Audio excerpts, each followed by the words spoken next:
2013년 현충일 특별집회의 전체 제목은 바울의 완성하는 사역입니다. 메시지 6의 제목은 몸의 건축을 위해 우리의 혼이 변화됨으로 생명이 성장함입니다. 로마서 1번 우리의 영이 거듭나는 것은 한순간에 일어나고 우리의 몸이 영광스럽게 되는 것도 눈 깜짝할 사이에 일어나지만 우리의 혼이 변화되는 것은 우리가 반드시 통과해야 하는 하나의 긴 과정, 곧 긴 터널이다.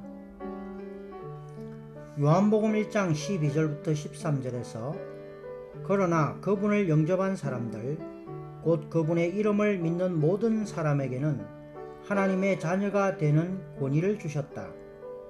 그들은 혈통에서나 육체의 뜻에서나 사람의 뜻에서 나지 않고 하나님에게서 난 사람들이다. 요한복음 3장 6절에서 육체로 난 것은 육체이고 그 영으로 난 것은 영입니다 라고 말합니다. 우리의 영적인 생활은 거듭남으로 시작했습니다. 우리가 주 예수님을 믿고 그분의 이름을 불렀을 때 생명 주시는 영이신 그분께서 우리의 영 안에 들어오셔서 우리의 영을 거듭나게 하셨습니다. 그때 이후로 삼위 하나님은 우리의 영 안에 내주하고 계시며 영 안에서 우리는 그분과 하나입니다. 이제는 그분께서 우리의 영에서부터 우리의 혼 안으로 확장되시는 것이 필요합니다. 생명 주시는 영이신 그분께서 우리의 혼 안으로 확장되시어 우리의 혼을 적실 때 우리는 변화됩니다. 변화는 우리의 혼이 삼위 하나님으로 적셔지는 것입니다. 거듭남은 우리의 영의 출생이며 변화는 우리의 혼의 적셔짐입니다. 변화는 신진대사적으로 바뀌는 것입니다. 변화는 외적으로 바꾸거나 교정하는 것이 아닙니다. 변화는 하나님의 생명이 믿는 이들 안에서 발휘하는 신진대사적인 기능이며 밖의 표현을 산출합니다. 로마서 2번 믿는 이들이 기꺼이 신성한 생명 안에서 자라고자 한다면 신성한 생명의 요소가 그들 안에서 증가하여 신진대사적인 변화를 산출할 것이다. 이렇게 하여 그들의 내적인 기질은 변화될 것이고 그들의 외적인 형상 또한 변화되어 주님의 형상과 같아질 것이다. 고린도후서 3장 18절에서 그러나 우리 모두는 너울을 벗은 얼굴로 거울처럼 주님의 영광을 바라보고 반사함으로써 그분과 동일한 형상으로 변화되어 영광에서 영광에 이릅니다. 이것은 주 영에게서 비롯됩니다. 라고 말합니다. 내적인 신진대사를 통해 외적으로 표현된 것만이 진정으로 건강한 건강이고 참된 아름다움입니다. 우리가 주님을 바라봄으로 주님의 형상으로 변화될 때 이러한 변화는 자기 수양의 결과가 아니라 부활 안에서 주영, 곧 생명 주시는 영이 되신 주 그리스도께서 우리 안에서 움직이시어 우리 안에 신성한 생명의 요소를 증가시킴으로써 신진대사적인 변화를 가져오신 것입니다. 예수 그리스도의 영에 넘치는 공급이 우리의 영에서부터 우리의 혼으로 확장될 때 신진대사의 내적인 과정이 시작되어 결국 외적인 나타남이 있게 됩니다. 이럴 때 사람들은 우리를 통해 나타나는 것이 우리 자신이 아니라 그리스도라는 것을 알게 될 것입니다. 우리는 반드시 예수 그리스도의 영에 넘치는 공급을 누리고 그분께서 우리 안에서 일하시도록 허락해 드려야 합니다. 이것이 곧 변화입니다. 우리가 매일 우리의 마음을 주님께 돌이켜 주님을 만지고 그분의 요소가 우리 안에 들어오도록 허락해 드린다면 우리 안에서 자연스럽게 신진대사가 일어날 것이고 그 결과 우리는 영광에서 영광으로 변화되며 주님을 표현할 것입니다. 변화되기 위해서 우리는 모든 일에서 주님과 대화하고 주님과 상의해야 합니다. 우리에게 어떤 문제가 있다면 다만 그 문제를 주님께 말씀드리기만 하면 됩니다. 주님은 바로 우리 안에 계시고 얼굴을 마주 대하시며 우리와 함께 하십니다. 염려가 올 때 우리는 오 주님, 이러한 염려는 나의 것이 아니라 주님의 것입니다. 주님께서 저를 위해 이것을 감당하시기 때문에 이 염려를 주님께 맡깁니다 라고 말씀드려야 합니다. 이럴 때 우리는 주님의 요소를 우리 안에 받아들이게 되고 우리 안에서 끊임없이 신진대사가 일어날 것입니다. 이것이 그리스도를 사는 것입니다. 이 비결을 모르는 사람들은 그리스도를 사는 것을 어려운 일로 여깁니다. 사실상 우리는 단지 주님과 끊임없이 대화하는 것을 실행하기만 하면 됩니다. 이럴 때 자연스럽게 우리는 그리스도를 살 것입니다.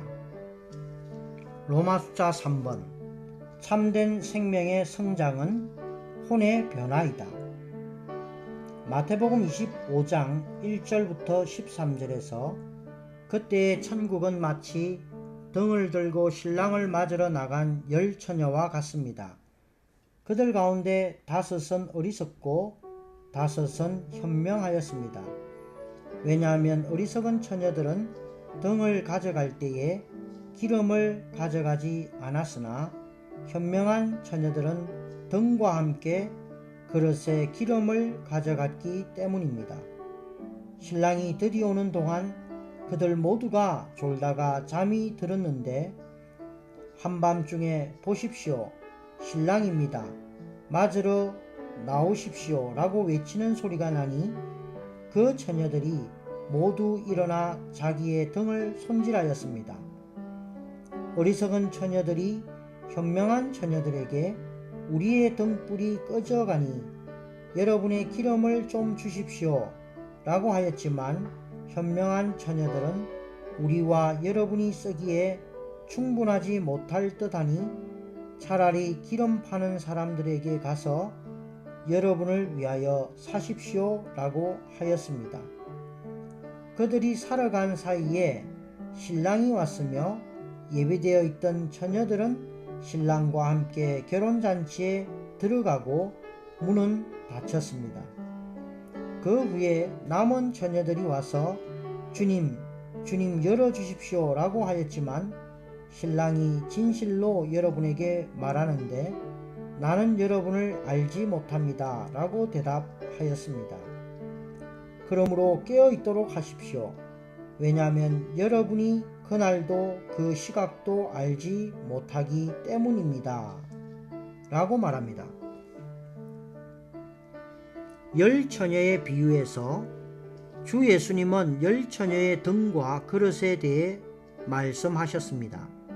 현명한 처녀들과 어리석은 처녀들 모두가 그들의 등에 기름을 갖고 있었지만 현명한 처녀들만이 그들의 그릇에 기름을 갖고 있었습니다. 두 부분의 기름이 필요했습니다. 즉 등을 위해 기름이 필요했으며 또한 그릇을 위해 기름이 필요했습니다. 구원받은 사람들은 모두 등에 기름을 갖고 있습니다. 다시 말하면 우리는 우리의 영 안에 그 영을 갖고 있습니다. 그러나 우리의 그릇 곧 우리의 혼에 여분의 기름을 갖고 있는지 아닌지는 또 다른 문제입니다. 우리가 어리석은 처녀인지 현명한 처녀인지는 우리의 영에 달려있지 않고 우리의 혼에 달려 있습니다. 우리의 영은 거듭났지만 우리의 혼은 그 영으로 적셔져야 합니다. 우리는 우리의 그릇에 여분의 기름을 가져야 합니다. 이러한 비유는 우리가 거듭난 후에 변화되어야 한다는 것, 즉 생명이 자라야 한다는 것을 보여줍니다. 우리의 영 안에 거하는 생명은 우리의 혼을 적실 때까지 우리의 혼 안으로 확장되어야 합니다. 신성한 영의 새로운 요소들이 우리의 혼 안에 들어올 때 우리의 혼은 유기적으로 변화되며 이러한 변화가 생명의 성장입니다. 로마 숫자 4번 고린도전서 3장은 나는 심었고 아볼로는 물을 주었습니다. 그러나 하나님께서 자라게 하셨습니다. 여러분은 하나님의 경작지이며 하나님의 건축물입니다. 누구든지 이 기초 위에 금이나 은이나 보석이나 나무나 풀이나 짚으로 건축하면 그날에 각 사람의 일이 나타나게 될 것입니다. 라고 말한다. 고린도전서 3장 12절부터 13절에서 누구든지 이 기초 위에 금이나 은이나 보석이나 나무나 풀이나 짚으로 건축하면 그날에 각 사람의 일이 나타나게 될 것입니다. 그날이 그 일을 밝혀줄 것입니다. 왜냐하면 그 일이 불로 말미암아 드러나게 되기 때문입니다. 이 불이 각 사람의 일이 어떠한 종류의 것인지를 검증해 줄 것입니다. 라고 말합니다. 금과 은과 보석은 삼일 하나님의 미덕과 속성 안에 있는 그리스도에 대한 다양한 체험을 상징합니다. 사도들과 모든 영적인 믿는 이들이 유일한 기초이신 그리스도 위에 교회를 건축하는 것은 이러한 것들로서입니다. 금은 아버지의 모든 속성들과 함께 아버지의 거룩한 본성을 상징하고, 은은 그리스도의 인격과 역사의 모든 미덕들과 속성들과 함께 구속하는 그리스도를 상징하며, 보석들은 그 영의 모든 속성들과 함께 그 영의 변화시키는 역사를 상징합니다. 이러한 모든 귀중한 재료들은 성령으로 말미암아 우리의 영 안에서 우리가 그리스도에 참여하고 그리스도를 누린 것의 산물들입니다. 오직 이러한 것들만이 하나님의 건축에 유익합니다. 심음과 물줌과 자람이 있는 하나님의 농장인 교회는 식물을 산출해야 합니다. 그러나 교회 건축을 위한 합당한 재료들은 금과 은과 보석들이며 이것들은 모두 광물들입니다. 따라서 변화에 대한 사상이 여기에 암시되어 있습니다. 우리는 생명 안에서 자라야 할 뿐 아니라 고린도 후서 3장 18절과 로마서 12장 2절에 게시된 대로 생명 안에서 변화를 받아야 합니다. 교회는 금과 은과 보석들을 산출하는 농장입니다. 이러한 것들은 광물들이고 보통 땅에서 채광됩니다. 그러나 3장에서 우리는 결국에는 금과 은과 보석을 산출하는 농장을 갖습니다. 이것은 하나님의 농장에서 식물들이 자랄 때 그것들이 결국은 광물이 된다는 것을 암시합니다. 물론 식물은 본성에서 식물입니다. 그러나 그것들이 자랄 때 광물들로 변화됩니다. 그와 같이 이 장에는 생명 안에서의 성장과 변화가 있습니다. 하나님의 농장에서 자라는 것은 무엇이든지 결국 본성에서 변화됩니다. 변화는 단지 밖의 변화가 아닌 내적이고 유기적인 신진대사의 변화를 포함합니다. 신약에서의 변화는 신진대사, 즉 낡은 요소를 대체하기 위하여 새로운 요소가 우리 존재 안으로 더해지는 과정을 포함합니다. 따라서 변화는 신진대사의 변화입니다. 처음에는 우리가 식물이지만 결국 광물이 됩니다. 생명과 변화에 대한 합당한 체험을 가지고 있는 사람들은 우리가 합당하게 자란다면 변화가 자동적으로 뒤따르리라는 것을 간증할 수 있습니다. 성장은 변화를 산출하며 심지어 변화되게까지 합니다.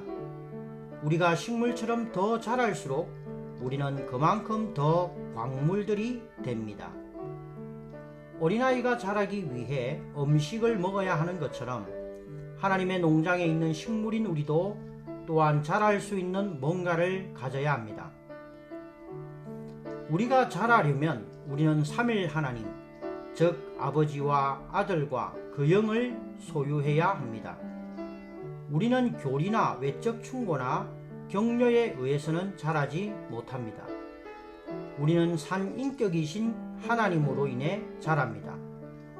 우리가 유일한 기초인 그리스도 위에 세워지려면 우리에게는 금과 은과 보석이 필요한데 이러한 것들은 삼일 하나님의 사신 인격으로 인해 성장한 결과에서 나옵니다. 이러한 구절들은 변화와 생명의 성장이 동일하다는 것을 보여줍니다.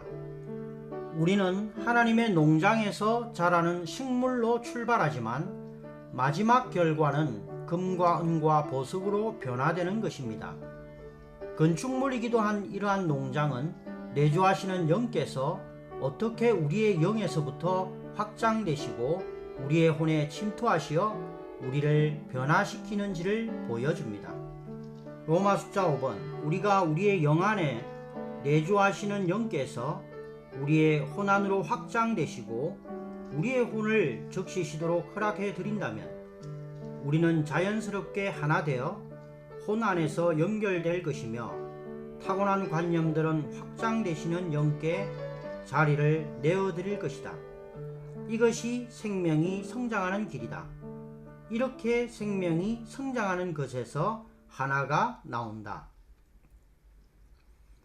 빌립보서 2장 2절에서 여러분은 같은 것을 생각하고 같은 사랑을 가지며 혼 안에서 연결되고 한 가지 것을 생각하여 나의 기쁨이 넘치도록 해 주십시오 라고 말합니다. 빌립보서 2장 2절에서 바울은 한 혼으로 연합되는 것에 대해서 말합니다. 이것은 빌립보의 성도들 사이에 있는 분쟁이 혼 안에서 연합되지 않고 혼의 주도적인 부분인 생각에서 한 가지 것을 생각하지 않는 데서 기인된 것임을 가리킵니다. 그들의 문제는 그들의 영이 아니라 그들의 혼, 특별히 그들의 생각에 있었습니다. 빌립보의 성도들은 거듭남을 통해 그들의 영 안에 있는 그리스도를 갖게 되었지만 변화를 통해 그들의 혼 안에는 그리스도를 충만히 갖지 못했습니다. 그렇기 때문에 우리의 혼이 유기적으로 변화되기 위하여 내주하시는 영께서 우리의 혼을 철저히 적시시도록 허락해 드려야 합니다.